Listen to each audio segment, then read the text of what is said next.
Aloha and welcome. My name is Jonathan Fritzler, founder of Education Energy and Aloha Movement Project, and we're here with David Woollcombe, the founder of Peace Child International and the author of Youth-Led Development, Empowering Youth to Make Poverty History. David, thank you so much for being here with me today. Appreciate it. So, David, you have been the leading expert and kind of a pioneer in creating this industry of youth-led development. And so on behalf of all youth, I just want to first of all thank you. Thank you for all the good work that you've done. It's really interesting to see the progress that you've made as one of the previous attendants at the World Youth Congress, which was started in 1999. Can you share with our audience a little bit about your story when you first started Peace Child? It started as a musical, and what inspired you to create that musical?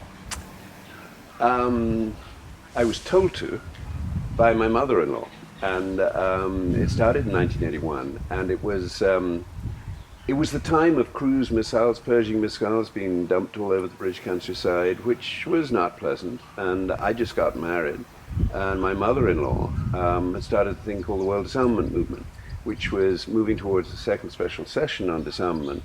And instead of doing all this sort of aggressive ban the bomb stuff, they wanted to have a celebration for peace. And they read this wonderful book by a Buddhist philosopher, Bernard Benson, called The Peace Book. And they'd heard this music by Cat Stevens' brother, Alpha Immigra, which they thought, now, if we could put that story together with this music, that would be a celebration of peace, because the Peace Book is set in the future, the world's at peace, the environment's on the mend, poverty is disappearing, and you look back to today and talk about what today's children do with their lives to bring about the future that they want to be living in. And that seemed to me to be a pretty good story. So when they asked me, I was just, working as a filmmaker, making advertising films for sewage pipes and weirdness, But we just got married. We had our first child within 10 months of getting married. And there we were looking at this beautiful little baby and thinking of all these horrendous nuclear missiles in Britain. And we saw the film War Game, which was made by a friend of mine, about what the Garden of England, Kent, would look like if a nuclear bomb dropped on it. And it was horrendous. They actually didn't show it on the BBC because it was too shocking. And we saw this movie and we thought, no, that's not what we should, the world that we want our little boy to grow up into. And that was a big part of the inspiration. And during the rehearsals of Peace Child, which I wrote, we used to take our little boy in his Moses basket to rehearsals, and that was the Peace Child. That's what we're doing this all for. So I think family, continuity, sustainability is what inspires me. And you can't have sustainability if you're fighting each other. There's not a whole lot of sustainable development going on in Syria right now, So peace is the foundation. Our friendship, the aloha spirit, the namaste of the Indian people, that needs to become fundamental in our culture. And music is a great leveler. The stage is a wonderful leveler. We did a version of Peace Child with Rockefeller's granddaughter and 4 or 5 homeless people on the same stage. You couldn't tell which was which, And that's why I think Peace Child has a real resonance in this peace-building, sustainability, growing process. Thank you. So, sustainable development was kind of like a prequel for your story and your mission in youth-led development. It was a sequel. A sequel? Yeah, it came after the peace-building process. We had to end the Cold War and eliminate the threat of nuclear war before we started building on sustainable development. And you wrote the play Peace Child during the Cold War. The height of the Cold War, yeah. And so was that in direct response? Was this your way of almost fighting the Cold War through music? Exactly, Jonathan. That was exactly what it was. In the Peace Book, my source story, it didn't mention Russians and Americans. And I looked at the book and I thought, kids will think that's all about ending the Cold War, because it was a big deal, The flocks of duck would fly over an airline base and they'd think it was nuclear missiles coming, and they got all ready to fire the bombs, It was a hair trigger, and that's really dangerous. So my story was a story of a sort of Romeo and Juliet story, but between sort of 12, 13-year-olds. And it was all about friendship. It was all about, look, we can get along. Why on earth can't our presidents get along? Because if they got along, they wouldn't have to spend $43 trillion on a Cold War preparing to blow us all up, you know? And the line which really pissed off the campaign against nuclear bombs was, keep your bombs. You're not the problem. They're not the problem. The problem is that we just don't know how to get along. And the children came to Russia in 1985. And it was like watching kids walking on the moon, because there was my story of Soviet and American kids becoming friends, and real Soviets and real Americans were falling into each other's arms and singing the same songs together and just having the best time. Peace was right there. 1985, but my Cold War ended right there. I didn't have to wait until the Berlin Wall came down. So, Peace Child, the play, was taking the world by storm. You have brought this musical to thousands of cities around the planet. When did Peace Child transform from a musical to the World Youth Congress and become an organization empowering the youth to actually take action beyond just the stage? The mission statement has always been empowering young people, because the kids improvised and told the story of what they were going to do with their lives in the musical. So that idea was always there. The idea of a future at peace with environmental sustainability was always there. That was the future that we were building through the musical. And so when the Cold War ended and the Earth Summit happened in Rio de Janeiro, it was a natural transition. And we wrote a play called Earthchild, but actually it wasn't anything like as dramatic as the Soviet American story. So we did a book called The Children's State of the Planet Handbook, answering everything you ever wanted to know about the environment and sustainability. And that was a huge success at Rio. And we were asked to do the children's edition of the Rio outcome document, Agenda 21. And that enabled us to work through United Nations networks to reach out and reinterpret their wonderful philosophical, practical policy document with stories and illustrations from young people themselves. And I used to go around the UN and they'd have, you know, the big, fat, ugly volume of Agenda 21, and right beside it was the children's edition. And they say, yeah, I always refer to the kids' edition because that tells me how it really is.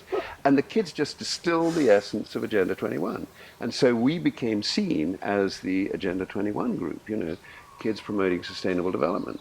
And then what happened was 1997, the whole commitment of, I think it was $625 billion for buying the things that were needed in Agenda 21 collapsed, because overseas development aid had gone down and all the poorer countries were really pissed. And so it kind of fell apart even there.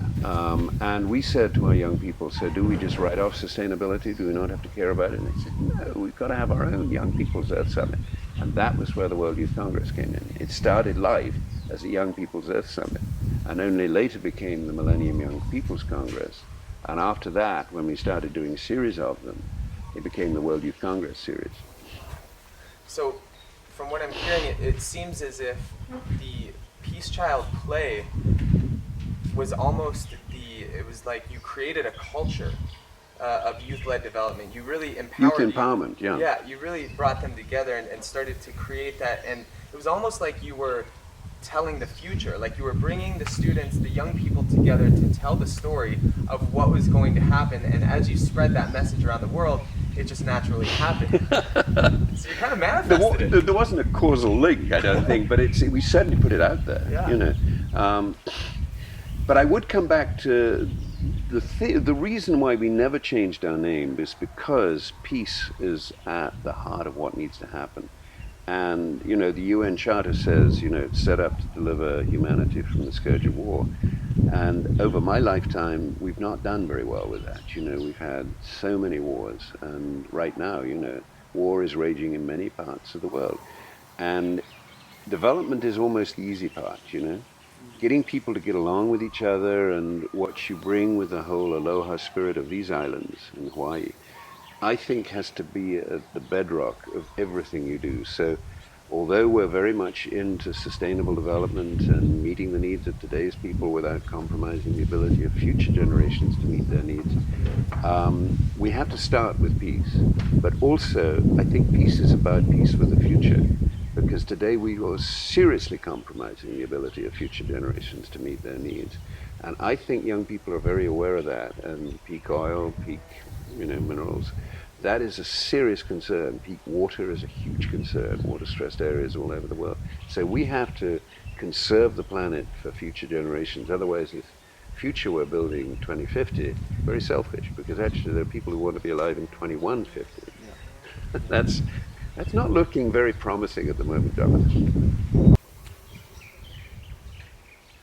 So it was the second year of the World Youth Congress, and you were in Morocco with hundreds of young leaders from around the world.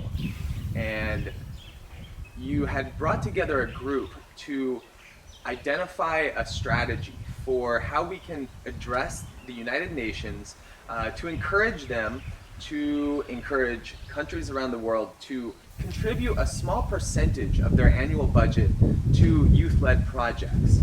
When you had gone through the process of researching the different countries, you had identified that there was a huge list that you put in your book, Youth-Led Development.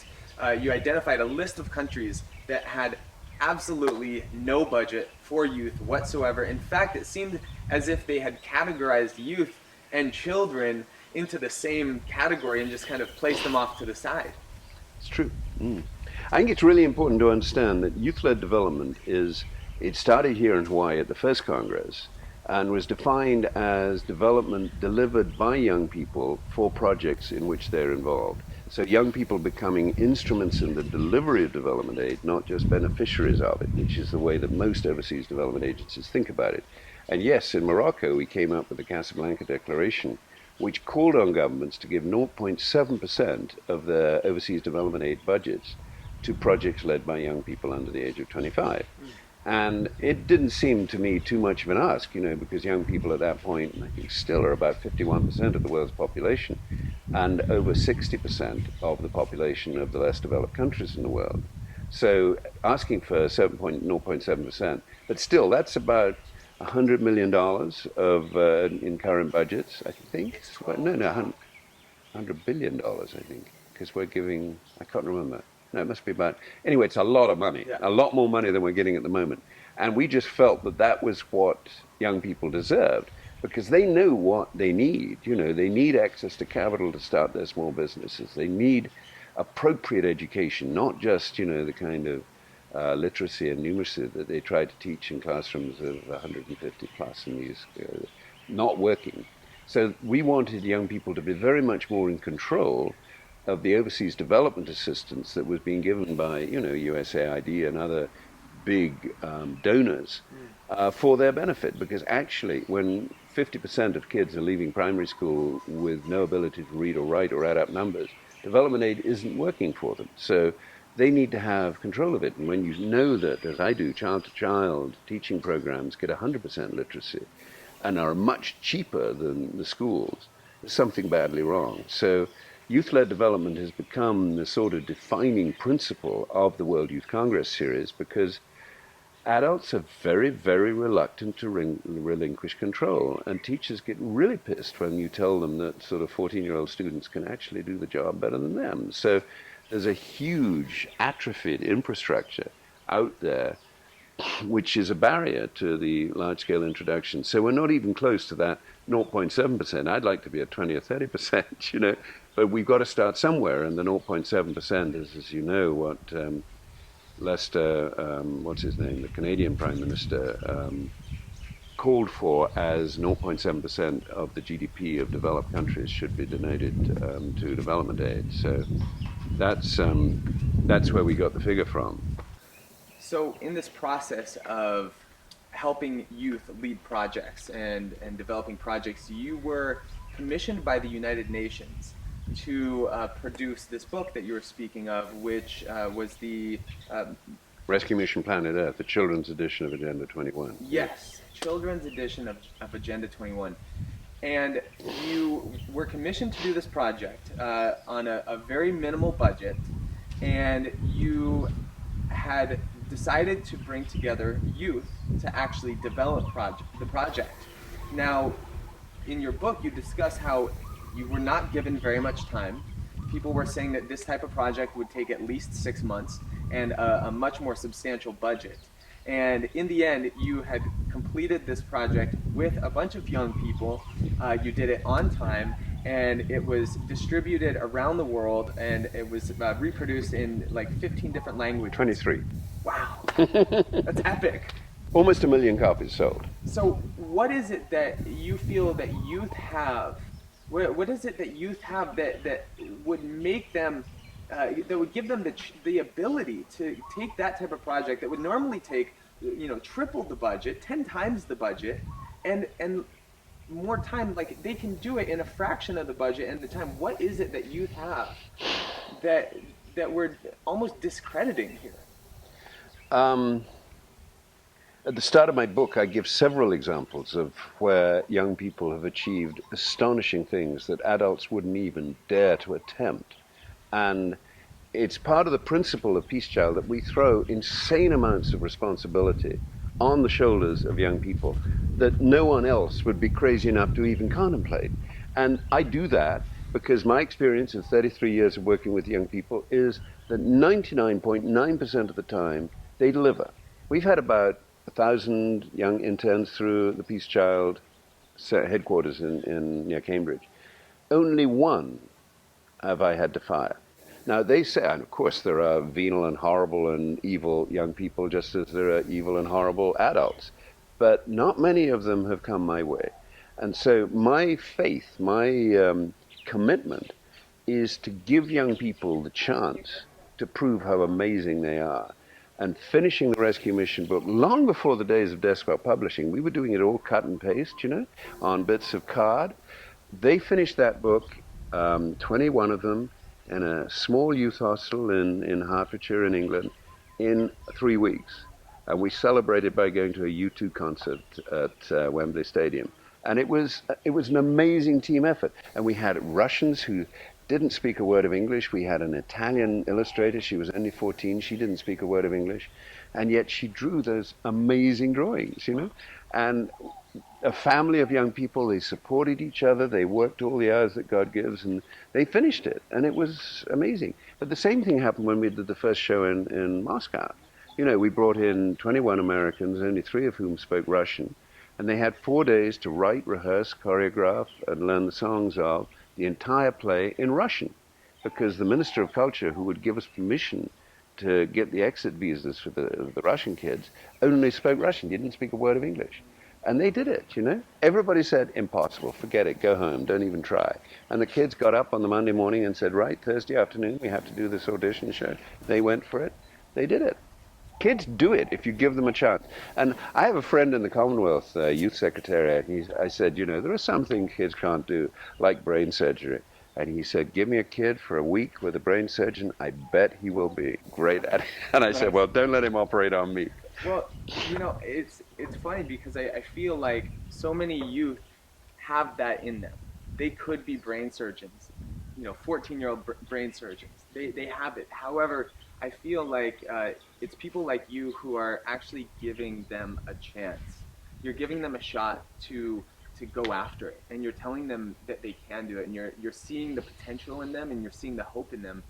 But not all youth have that opportunity, They should. They should, and I feel like what you're doing through Peace Child and what you have done over the last more than 30 years, you're creating that culture, and you're empowering so many people, so many young people to take action.